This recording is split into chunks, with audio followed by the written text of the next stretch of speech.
গরমে হঠাৎ করে অনেকদিন পর একটা প্রশ্ন করে বসে আমাকে, যে প্রশ্নের উত্তর দিতে গিয়ে আমি অনেকক্ষণ পর্যন্ত ওর দিকে তাকিয়ে থাকলাম আর চিন্তা করলাম ও আমাকে এই প্রশ্ন করলো কেন এতদিন পর। আসলে এখন বুঝি যে আমাদের মা আমাদের কাছে এত অবুঝির মতো তাকিয়ে থাকতো কেন। মাঝে মাঝে যখন বলতাম মা তুমি এটা পারো না কেন, এটা করো না কেন, এটা হচ্ছে না কেন, এটা তোমাকে দিয়ে হয় না কেন, অমুককে দিয়ে হচ্ছে কেন, অমুকের মা পারে কেন, ওর প্রশ্নের জবাব দিতে গিয়ে মাকে ভীষণ ভাবে মনে পড়তো। মাকে মাঝে মাঝে প্রশ্ন করে বিভ্রান্ত করে ফেলতাম, তুমি এটা পারো না কেন। আজকে সেই কথাটাই মনে পড়লো যে মেয়ে যখন জিজ্ঞেস করলো আমাদের বোনদের মাঝে তোমার কি গুণ আছে, সবার তো অনেক গুণ দেখছি, তোমার কি গুণ। আমি ওর প্রশ্নের উত্তর না দিয়ে বললাম কেন তুমি দেখো না আমার কি গুণ আছে, এত এত বড় বড় পাতিলে রান্না করে যখন খাবার টেবিলে সার্ভ করি তখন দেখো না। ও আমার দিকে হা করে তাকিয়ে থাকে, বললো যে না আমি সেই কথা বলিনি, আমি বলি রান্না বান্নার পাশাপাশি তোমার কি কি গুণ আছে। আমি ভাবলাম আসলে তো রান্না বান্নার পাশাপাশি আমার আবার কি গুণ থাকবে। আসলে যতই রান্না বান্না করি না কেন, ও যখন দেখে ওর খালামণিরা অন্য অন্য গুণের দিক দিয়েও একটু এগিয়ে আছে আমার থেকে, তখন সে আমাকে বলে আরে তুমি তো অনেক রান্না বান্না করো, অনেক রান্না বান্না তুমি সবাইকে করে খাওয়া, বাট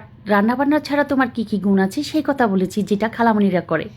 আসলে এত বড় রুটি আর এত বড় হাত দিয়ে এভাবে ডলে ডলে রুটি বানানো আমার কাছে কখনো পসিবল ছিল না। আমি ওকে বললাম সবাই সব গুণ থাকে না, আমি যেমন রান্না বান্না করে আবার হচ্ছে নিজে সেজে গুজে সবার সামনে প্রেজেন্ট করি, সেটা হয়তো বা তোমার খালামণিরা পারে। একদিকে হচ্ছে পুরো ডাইনিং স্পেসে এত বড় বড় রুটি বানিয়ে কি বানানো হচ্ছে সেটা আমি আপনাদের সাথে একটু পরে শেয়ার করি। এদিকে হচ্ছে আমি আমার দুপুরে রান্নাবান্না শেষ করে গোসল করে আমি হচ্ছে নিজেকে একটু গুছিয়ে নিচ্ছি। তো নিজেকে গুছিয়ে নিতে বলতে হচ্ছে এই অভ্যাসটা আমার সবসময় আছে যে রান্নাবান্না শেষ তো বাসায় থাকি আর বাহিরে যাই একদম বাসার ড্রেস পরা অবস্থায় হচ্ছে একটু করে হালকা লিপস্টিক একটু কাজল দিয়ে আমি আবার সবার সামনে আসি। এই অভ্যাসটা কার কার আছে জানি না, যতই রান্নাবান্না করি না কেন রান্নার শেষ তো একটু হালকা লিপস্টিক আর কাজল দিতে ওই যে বললাম পছন্দ করি। দুটো কালারের লিপস্টিক লাগিয়েছিলাম, দুটো কালার হচ্ছে আমি একটা অনলাইন পেজ থেকে আনিয়েছিলাম। এই পেজের সকল প্রোডাক্ট গুলো আমার অলওয়েজ ভালো লাগে, একটু করে আপনাদের সাথে শেয়ার করলাম আপনাদের সুবিধার্থে। যদি কেউ আমার মতো এই ধরনের লিপস্টিক গুলো নিতে চান আমি পেজের নামটা স্ক্রিনশট দিয়ে দিচ্ছি, আমার ভিডিওর যে ক্যাপশন দিচ্ছি ক্যাপশনের নিচে হচ্ছে পেজের লিঙ্কটা দিয়ে দিব, আপনারা ভিজিট করে দেখতে পারেন কি কি প্রোডাক্ট আপনাদের পছন্দ হয় সেই প্রোডাক্ট অনুযায়ী হচ্ছে অর্ডার করতে পারেন ইনবক্সে যোগাযোগ করে। যাই হোক মেয়ের কথায় চলে আসি। মেয়ে যখন প্রশ্ন করলো আমাকে যে তোমার রান্নাবান্নার পাশাপাশি তোমার বোনদের মতো তোমার আর কি গুণ আছে, হ্যাঁ আমারও গুণ আছে, হয়তো বা সবার গুণ একরকম থাকে না, এক একজন এক এক গুণের অধিকারী। তো এখানে হচ্ছে একদম 4 কেজি ময়দা ছিল, তো 4 কেজি ময়দার সাথে দুধ, অ্যারারুট, তারপরে হচ্ছে চিনি, লবণ পরিমাণ মতো দিয়ে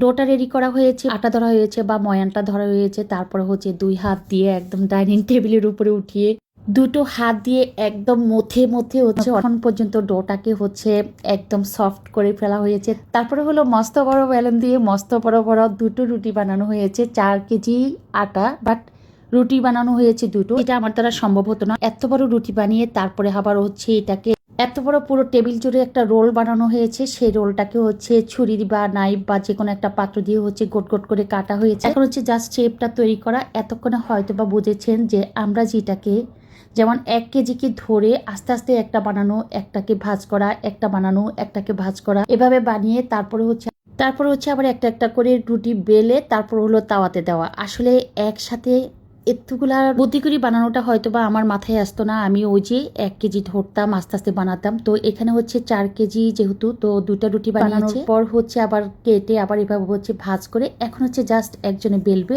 একজনে হচ্ছে তাওয়াতে। তো আসলে ওই যে বললাম সবাই সব গুণ থাকে না, আসলে আমি গুণবতী না, আমার কোনো গুণই নাই। মনে হলো যে মেয়ের কথাই রাইট যে এই গুণটা আমার একদম নাই। তো আজকে হচ্ছে আমি জাস্ট ভিডিও ধারণ করছি, কোনো কাজ করছি না, আর দেখছি যে অনুকরণ করছি যে আমিও সেম ভাবে বানাতে হবে। যে আমার কাছে মনে হচ্ছে জাস্ট 15 থেকে 20 মিনিট টাইমের মধ্যে হচ্ছে প্রায় থেকে 150 পরোটা বানানোর জন্য একদম পারফেক্ট একটা টাইম, যেটা আমরা 1-1.5 ঘন্টা লাগাই। একটা করে ভাঁজ করে একটা একটা করে রুটি বানাও, একটা একটা করে তাওয়াতে দাও, তার চেয়ে বরং একসাথে অনেকগুলো রুটিকে ডো ধরে এভাবে টেবিলের উপর রেখে বড় বড় মস্ত বড় বড় 2টা রুটি বানাবো বা 3টা রুটি বানাবো। তারপরে হচ্ছে পেস্টটাও দেখে নিলাম একদম ইজি, যে চারদিক থেকে ভাঁজ করার কোনো ওয়ে নাই, যে একদম শর্টকাটের মধ্যে পেস্টও কাটার সাথে সাথে হয়ে যায়। আর আসলে বলতে গেলে একদম দারুণ একটা অভিজ্ঞতা। কেউ যদি এই পরোটা মারানোর ঝামেলায় থাকেন এভাবে বানাতে পারেন। অবশেষে কেন জানি মনে হলো মেয়ের কথাই রাইট, আমার কোনো গুণই নাই, তবে আমি শিখে ফেলেছি, পরবর্তীতে আবার শেয়ার করবো। আল্লাহ হাফিজ সবাইকে।